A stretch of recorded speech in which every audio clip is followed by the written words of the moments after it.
Hi friends, এরকম বৃষ্টি হলে রাত্রিবেলায় হঠাৎ করে কি মন চায় বলো তো।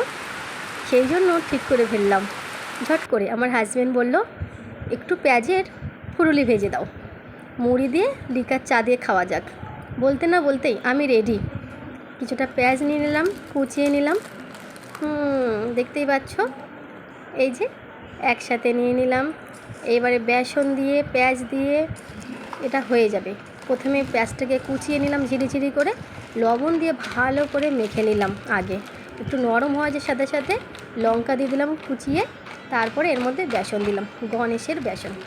ভালো করে এটা ভালো করে মাখিয়ে নিলাম, ফাটিয়ে ফাটিয়ে নিয়ে এইবারে মাখা আমার প্রায় রেডি। সামান্য একটু জলের ছিটে দিলাম, ব্যাস দেখতেই পাচ্ছেন এটা আমার পুরো রেডি। কড়াইতে তেল দিলাম, তেল গরম হয়ে গেল। এবারে আমি এটা ভাজাও শুরু করে দিলাম, লাল লাল করে ভাজা শুরু করে দিলাম। ভাজাও অনেকটা হয়ে এসেছে।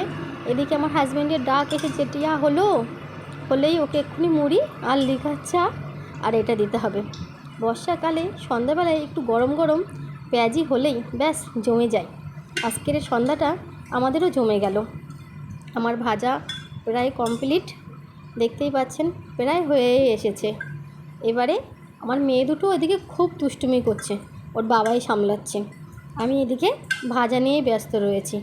কমপ্লিট আজকের মতন মুড়ি, লিকার চা আর ভাজা। আপনাদের পছন্দ হলেও যোগদান করতে পারেন।